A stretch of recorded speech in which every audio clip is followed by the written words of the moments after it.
Hey everybody, it's Tanner Mulvihill. I wanted to take a moment to say thank you to all my loyal listeners out there, and if you have personally felt that this show has made a difference for you, please take a moment to leave a review on iTunes, Spotify, or whatever platform you listen to the show on. It makes a big difference and helps spread the word. If you don't want to leave a review, but you wanted to let me know your thoughts, please shoot me a text. I'd love to hear from you. Your feedback is appreciated, and it will help make the show even better. On this episode, I sat down with Platinum agent Maritza Brandon with a real estate group in Chesapeake, Virginia. Maritza shared with me the importance of client care to the max, why the gold is in the follow-up on open houses, and a pro tip for when you're viewing a scary property. Sometimes it's best to let the client go first. And now, my interview with Maritza Brandon on the Virginia is for Realtors podcast.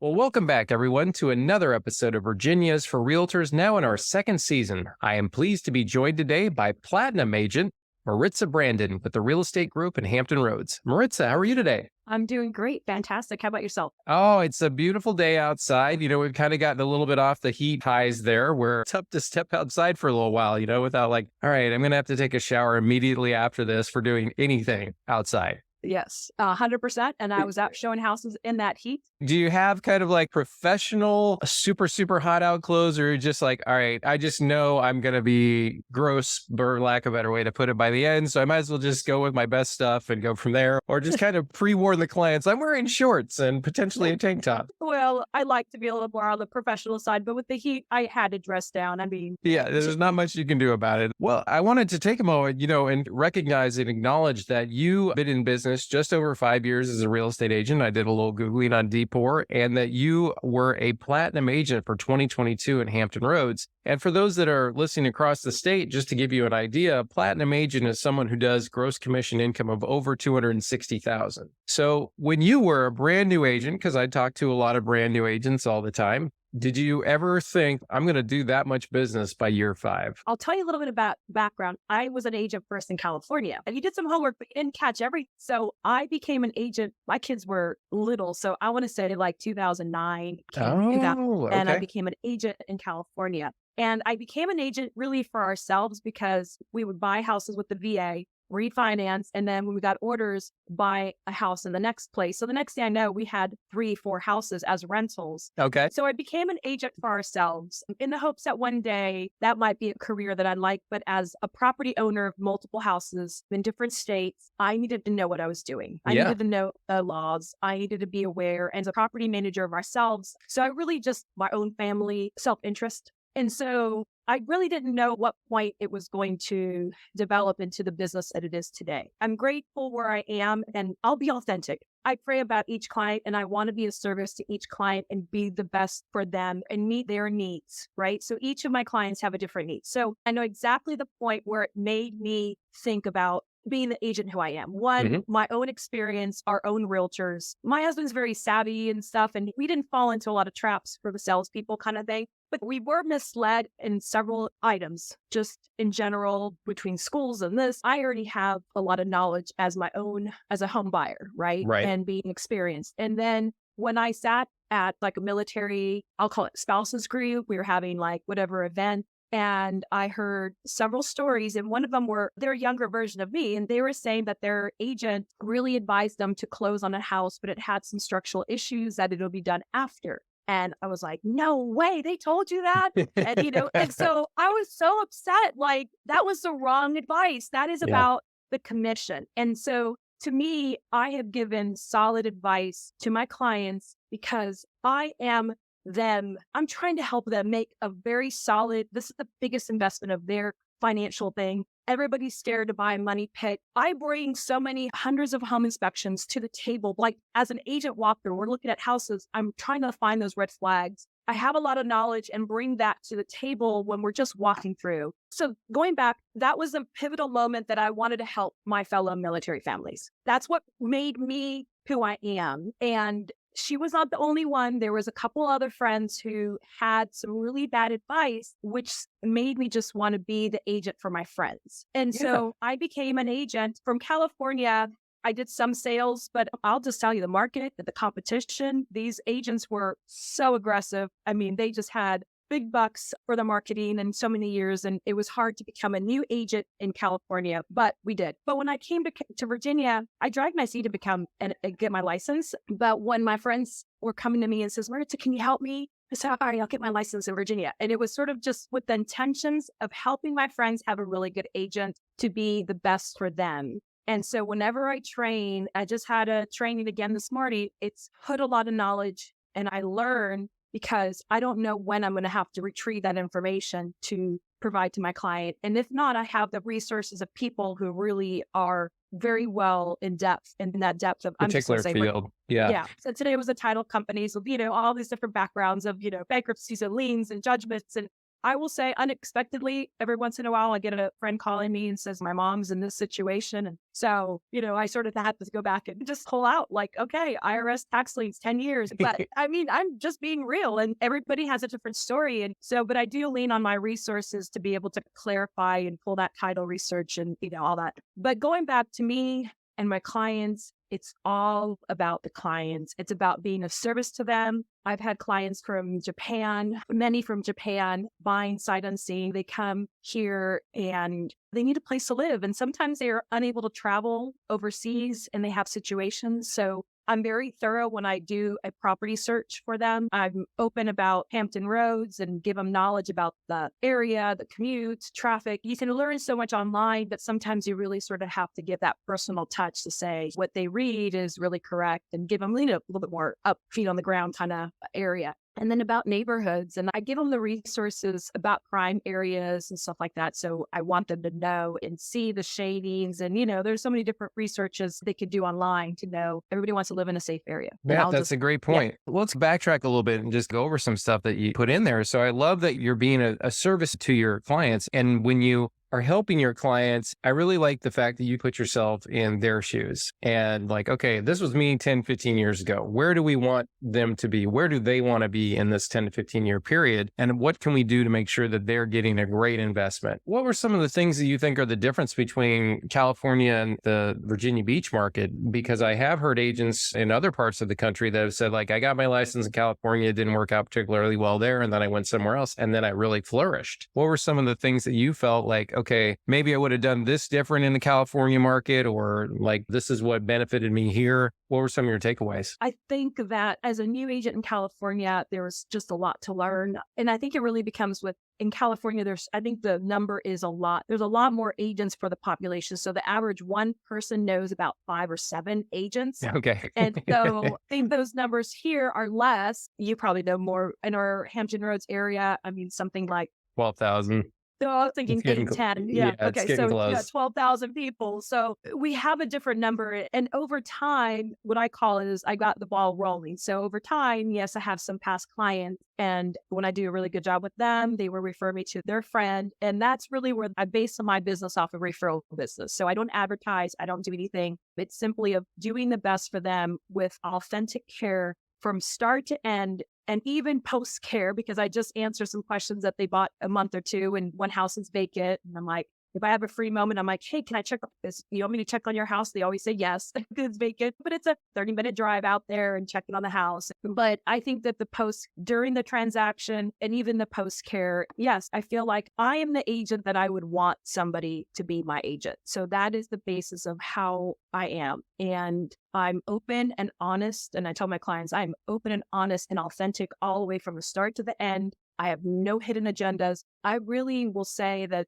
I want to have a clean conscience and I want to do best for them. People are attracted to the more modern look, but when their houses are flipped, it can be looking nice on the outside, but what are they always trying to hide? And Right. So I do have a preferred home inspector. I mean, I've used lots of different companies and I'll use anybody my clients wants, but I was like, I really feel like when I were to go buy a house, who would I call? And I would call this one inspector. He's been right on a lot. I mean, no one's perfect, but he's been very right on. And he's also prior military and he wants the best interest for my military clients. And so I trust him 100%. And him and I have both said it to multiple clients, which after house hunting and seeing hundreds, I'll say like a dozen houses, you go under contract and then you feel, Are they trying to hide something? You get these little flags or little warning signs, like they're hints. And so he has said, we get a bad feeling about this. And it's sometimes you can't prove it unless you open up the walls. Like, is it Homes and Homes has a TV show? Because our home inspections are superficial. You go to the crawl space and the attic, and you can't really open up walls, but sometimes things are hidden and painted over. And we go with his instinct and my instinct. If our both hairs are raised and going, we will convey that to the client. We're like, we're not getting a very good feel about this. And, we use our intuition of flippers trying to hide stuff. Yeah. When we come back, I want to talk about that first year as an agent for you to get your business started, how you got from A to B. So we'll be right back with Maritza Brandon. Are you a realtor in the Fredericksburg area looking for a photographer you can depend on? Look no further than Jason Buttram Photography. Winner of the Freelance Star's Best of the Berg Award 4 years in a row, Jason is the real estate photographer of choice for many of the area's top agents, including several who have been featured right here on this podcast. Whether you are looking for standard photography, drone shots, 3D tours, floor plans, or even twilight photos, Jason and his team will bring out the beauty and character of your listing and have it back to you the next day. Booking an appointment is easy. Simply visit jasonbuttram.com. That's spelled Jason Buttram, Buttram.com, or call or text him at 540-210-5518. Again, 540-210-5518. Make sure you tell him Tanner sent you. And now back to the show. So welcome back, everyone. So Maritza, let's go ahead and talk about, you've decided to get your license in Virginia. It's probably a little intimidating. You're like, okay, now I'm in the area. I knew what I was doing in California. Now I'm here. Now I don't know necessarily the neighborhoods yet and all those things. Let's talk about the first year. Like, what were your steps to start getting business? How did you go about researching the area? All that stuff. Well, fortunately enough, I actually have been in and out of Hampton Roads since 1998. So the area itself is very familiar with. Yeah. And so I was familiar, but not to the depth of knowledge that I am now, to be honest. Not the same. I mean, I can sit there and look at a map and picture the neighborhoods and picture different things. I think really it becomes my friends, my sphere, my, not advertising, but letting them know what I do. So we're at an event and you're talking to people, Facebook posts, is it mailings, is it phone calls? What are you doing to kind of like, hey, I need to make sure that everybody in the sphere knows? So I've actually really just used my own Facebook page, my personal page, to let people know that I'm in business and doing what I'm doing. So they see the transaction, of course, just sold. I mean, there's goes hours and hours of work in there, but for one little post. But when I'm meeting them, when I see people again in person, socially, I do let them know that I'm helping people and that kind of thing. But during COVID 2020 and all this stuff, there wasn't anything social going on and I was still working. But, I really don't spend money on mailings. I don't spend money. I do apologize because I'm not the typical, like, you have to do all these different things for it to work. I mean, I barely created my database probably 2 years ago, and I've been trying to do email blasts, but I tend to only do those during the fall when I'm not running around with my clients. Right. So I'm probably very much like a C- on my marketing because I'm not doing my mailings. I'm not doing my emails consistently. My only thing that I do consistently 100% is client care to the max. Okay. And authentically, where all my effort goes into my clients. And I think really when it comes down to is referral business. So I did last year and the year before, or actually I'm probably like 3 years in a row, I will do Thanksgiving pop buys, Thanksgiving pies, drop them off at their house, wish them a happy holidays. I tend to have more time around Thanksgiving to do things like that. So even if it's a once a year, twice a year pop by, I listen to Buffini and I've done his course, but to do it every quarter, like for me to do it right now is not possible. I think, that I don't have a TC. So I do my transactions itself. Yeah. So during the busy season, there's a lot of paperwork behind the scenes besides taking care of the clients. For sure. Okay. So you were spreading the word about, I'm now a realtor here. Were you reaching out to contacts around the globe that potentially were coming this way? Because a lot of the people listening to the podcast too are military spouses, and they're figuring out like, well, how can I tap into my connections with people that I knew in Japan, the people that I knew in California or anywhere else? Did it just kind of spread on social that way? Or was there anything else you were doing to drive it? No, I mean, in the real estate world, I think the biggest takeaway is, I think it was Buffini that may have said it, or Tom Ferry. It's like, we're in the business of people that know you and trust you will do business. Know, like, and trust. Yep. Yes. So if they know, like, and trust you, they'll do business. And to me, the way I got the ball rolling a little bit bigger is executing a high level of care with each client and then getting referrals from them and keeping them happy, and just makes more referrals happen. And so I'm happy to do that for my clients. Let's talk about getting a referral from a client is not always easy. You can certainly have transactions where you think like, oh my gosh, it went so smooth. They were so happy. They said they're going to tell all their friends, and then you never hear from them again, or they never recommend anybody. And then sometimes you may have ones that you may have thought like, oh, it could have been a little bit better. But then the next thing you know, they're like, my friends and family are coming and I've told them all how great you are. You're like, okay, that's awesome. What are some of the things that you do? Tell me about, how do you ask the client for business? I remind them, the best compliment that they can give me is friends and family referral. So whether it's on a social media post, whether it's on a written form with a pop by, I started integrating once a year home anniversaries, a little thing handwritten to them. I don't have this market. I think about so many more things that I'd like to do for them, to set reminders, personal birthday cards, and so forth. And I'll get started and I'll do a couple months and then I drop off and I didn't complete the whole year. So intentions are there. It's a lack of time to execute all the different plans, because ultimately when it comes down to it, I really need a full-time assistant and I don't have one. And so if I focus on the clients, those all things become secondary. And I know that ultimately in this business, we don't want to do that, because it is about continuing to remind people throughout the transaction and so forth. But I think really I've used Buffini as trying to get referrals for my business, asking them. I'm not aggressive in asking them via phone or messaging or anything like that. I think it's more, subtle. You're right. If you just come out and are like, hey, who do you know looking to buy or sell right now that you can send to me? That's a little awkward. Whereas it's very much more like slipped into the conversation. And I like the fact that when they say, hey, thank you so much for everything you did, and you can say like, well, you're very welcome, but please just keep in mind how I kind of grade my services, you recommending friends and family. So if you felt I did a great job for you, please keep that in mind. And then they go, oh, absolutely. So it's turning it back on them that like, you're very welcome, but hey, if you know anybody, please keep me in mind. That's how I keep the train rolling. Now, when you started in Virginia, did you right out of the gate, were you just a solo agent on your own, part of a team, have a mentor? How did that go?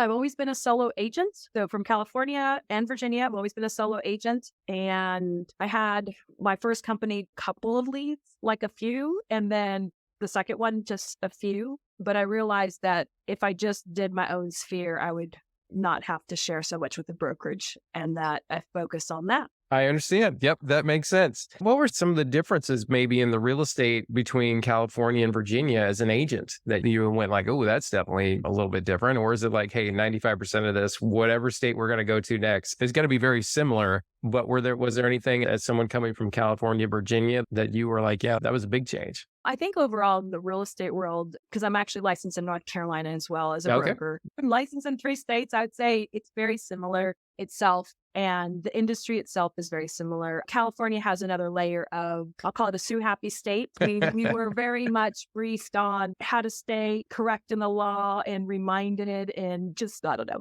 Our brokerage kept giving us like case studies and stuff. So different things that happened to clarify. There's just a huge amount of responsibility in the real estate world. And there's some sellers that are trying to hide damages and things and try to hide it and let it pass on the problem to the buyer. And in California, there's a lot more disclosures that are to protect people. So I think that those back end paperwork is a little different for protection of the client for the buyer itself. Gotcha. And that's really legality wise. I think there's more differences in each state for me if you look at it.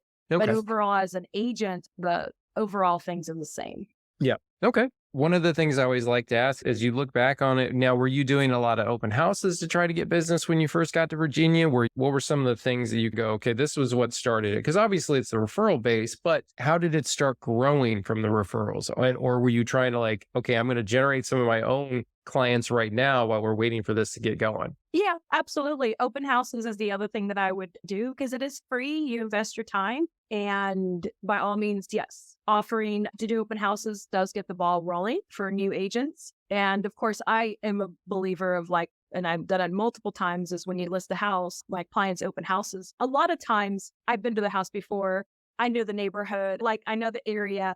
So sometimes agents come from different areas. I'll call it from across the water, from, an hour away to come see the house. And then it's like, I know everything that's close by. I know the neighborhood. And so I can tell you, I've been more value to that buyer, and I'm able to describe things locally in sight that ultimately we got the offer and he chose us versus the other 3 houses. And besides, I did help my client say, hey, it has to list it right. It's clean, it's staged, declutter. I coach them a lot through that process because I want them to have the best product if there's competition, let's say in the same neighborhood. For sure. Right. Yeah. And that makes sense. Now, do you have any tips that you've had success with on the open houses that either have generated more people through or like, hey, I picked up a couple buyers because of these kind of ideas? When we list open houses, I'd like to think of like the Tom Ferry mega open house series of I'm putting a lot of signs out to encourage the neighbors or people who are thinking about it. When on the MLS, it feeds to, but it's syndicated. It will go into Zillow, it'll go into everywhere. So people who are like thinking about it, who haven't reached out to an agent yet or haven't found one, it will be likely to pop in. So just really giving enough time in the system for it to syndicate out and just putting a lot of open house signs up. But, like I have been a mentor to a lot of different agents in the previous company, not so much here because our owners are very involved and they do a lot of training. So the previous company the brokerage that I was with, I definitely mentored a lot of new agents. And so I did sort of help them get their feet wet. And when it comes to just my advice to them is like, again, cringe when you salespeople. So it's sort of like,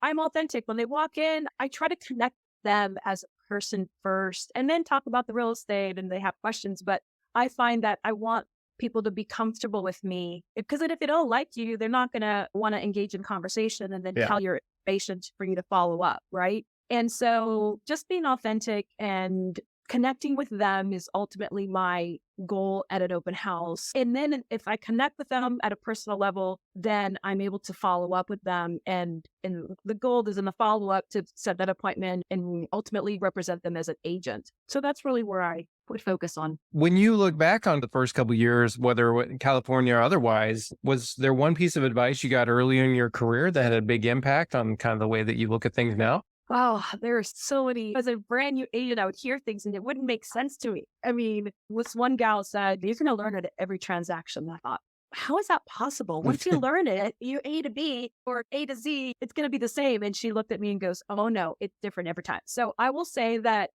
pretty much every transaction, I want them to be like the basic, but a lot of times we are clients. I mean, this is why we are in business as a real estate agent. And I find that personalities, how to work with different sellers of personality types, work with another agent, their personality, other buyers' personalities. We have a lot of parties to deal with. And I think personality and how to handle that communication. I mean, I work well. I mean, they can be tiring, but I've worked very well with engineers who are very thorough. I get it. And then if I'm dealing with a high personality, like knowing your personalities is fantastic. My husband's a high D, like just quick to the chase. And when I get that response, then I have to adjust to meet my client's personality. A lot of times husband and wife are different. So I have to adjust and attend to both of them. I love that every transaction is challenging because it can be it's the people segment. There's always problems. I mean, I consider myself a problem solver. And when we don't get these problems, my broker just asked me, she's like, how did you solve it? I said, I'm solving it the way I know how to get to it. I said, it's going to cost me $200 to get the house washed. I'm going to get my handyman to do the fence. The violation's out. The buyer go to the closing table. I have 3 days to get that done. So I'm just going to get it done. Right. And at the end of the game, $200, I'll pay for it. And sometimes I pay for things. That's a good point because I think I have met plenty of agents who would let a deal die over $200, right? It's like, okay, the math doesn't make any sense because even on a lower end transaction, let's just say it's $200,000. You were the buyer's agent and those things didn't happen. Now we got to go look for another house. That could take 6 showings or more or whatever. And I just don't get it. And for a lot of the agents listening, would you rather have some money or no money? That's the way I always look at it. And we're not talking about like you lost like half your paycheck. It's like, okay, you had to give up some to make it work.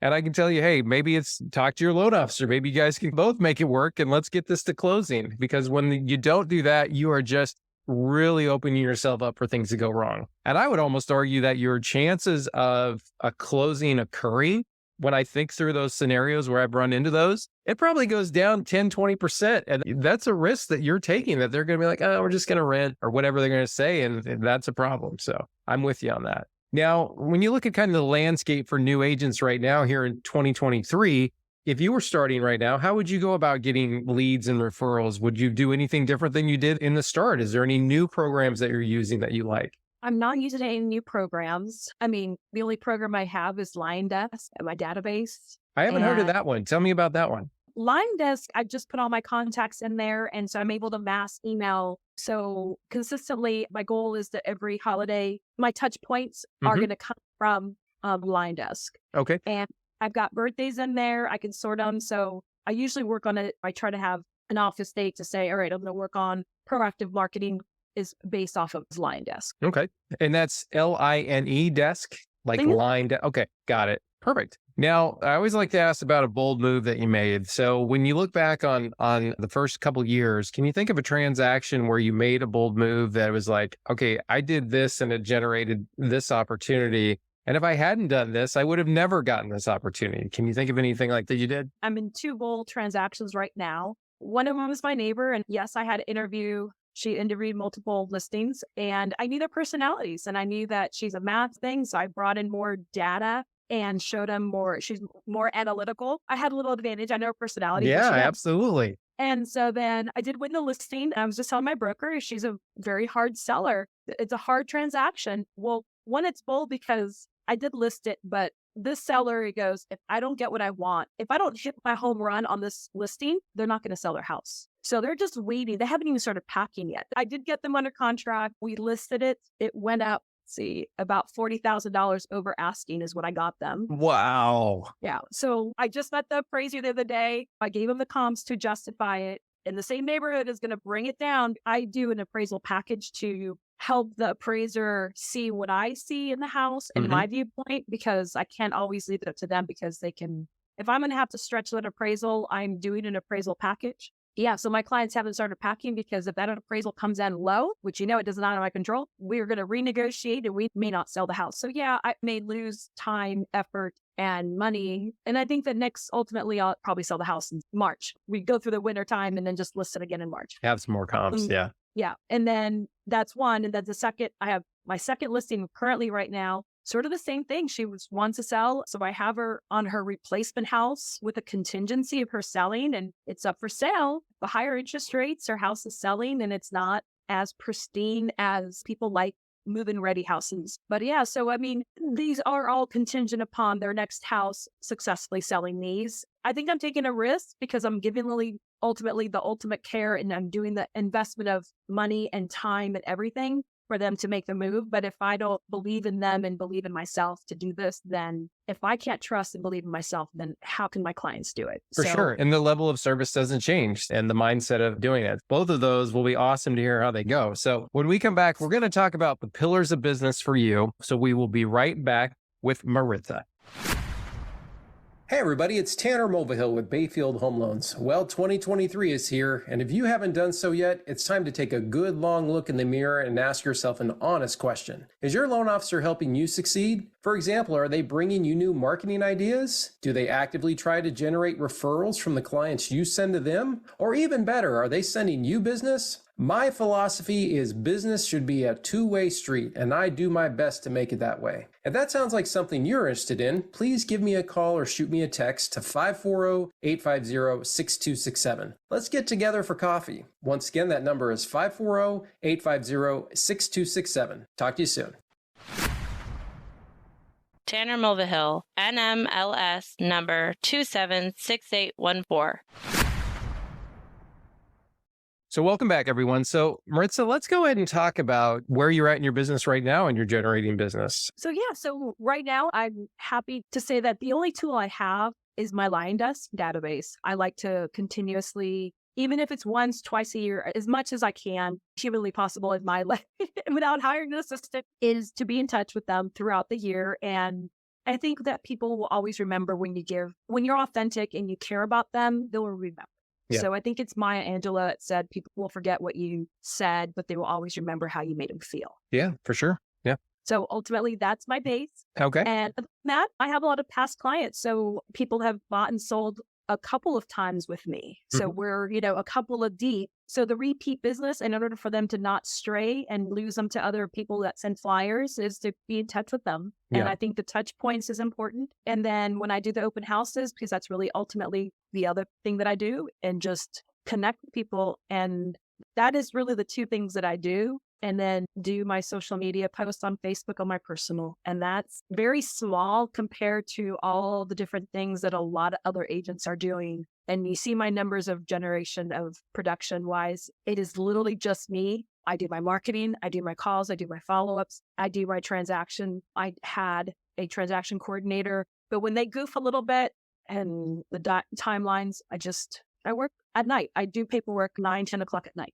Gotcha. Okay. Let's see. So have you done past client events as well? Things for past clients that you bring everybody together, or? Right. So with this new brokerage, they don't hand out leads. It's 100% the philosophy of, I'll call it the Feeney philosophy, and the referral business. And they do 2 client events, and I did participate. I've been with this company, the real estate group. I think I'm going on 3 years. Right. The seasons just rolled by. I'm with you. Yeah. So I think I'm on year 3. I've participated definitely for 2 years. There was effort into calling. They organized everything, and I just had to call the clients, invite them, and then I paid for their ticket. So it was good. I mean, I don't know. I mean, I probably spent $1,000 on each event on tickets and inviting them. Like, all I do is invite them, but I paid for my clients. Did you see some referrals almost immediately afterwards from the event? I'd probably say no. Okay. I think that my Thanksgiving pies, I think I saw things immediately from there. Wow. Sometimes people, as much as I want to say I was clear and transparent and not hiding a single thing. And there was one client who just thought and accused me of hiding things. No, I pointed out to the home inspector. We pointed it out, had it on, like I use my little GoPro, so I don't even edit the GoPro. And I want people to FaceTime me, which I encourage people to be here for the home inspection. But if something is not conveyed, then I want everything to be out in the open of the home inspection. But if they're not here in person, I convey it. I mean, of course, the home inspector's doing it. It's like, there's no cover up on anything. I want them to be full disclosure on everything, anything and everything that I see. Anyways, but the person thought I may have hidden a little defect, which I was like, no, it didn't really come up. Right. I remember like the following year, I sort of went with my Thanksgiving pie is like, we're going to put this one in the mailbox. But I thought she's going to mention it and she did not. And when they bought it, it was like $600,000. So the next year it was like a $700,000 house. And then I literally right afterwards, maybe the next month or 2, she gave me a client referral that was her friend, doctor, yes, $800,000 house. And then I sold her house. So that little pie made me 1.5 in sales. Everything was great. So I will say that just a couple of reminders throughout the year on my pop buys have really helped my business as well. I mean, I drop them off. I write the things. I think about them. I drop it off.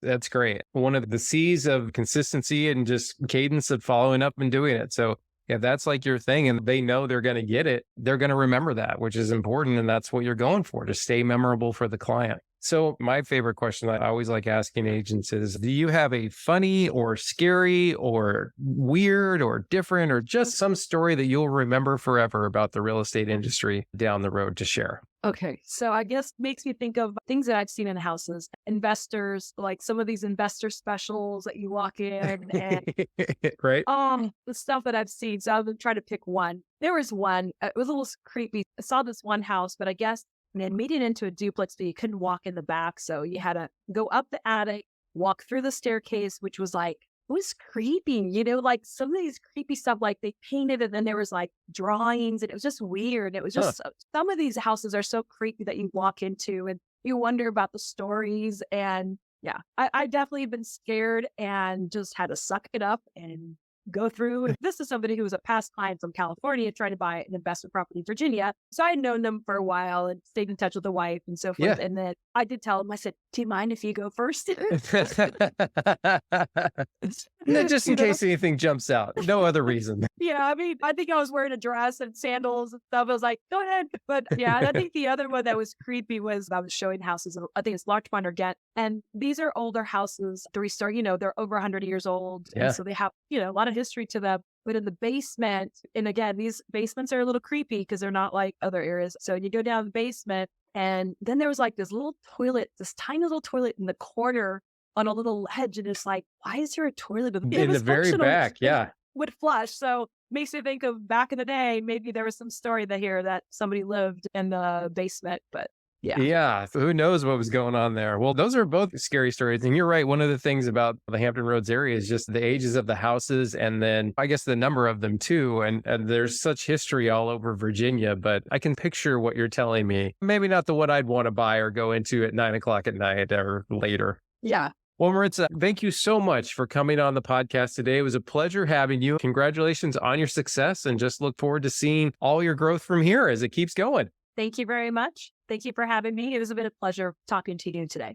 Well, that's it for this episode of the Virginia is for Realtors podcast. If you're a realtor looking for a loan officer you can count on to follow up with the leads you send, keep you updated on the transaction every step of the way, and get you to the closing table on time, give me a call. I'd love the opportunity to sit down with you for coffee to learn more about your business and how we can make it even better. Until next time, this is Tanner Mulvihill on the Virginia is for Realtors podcast.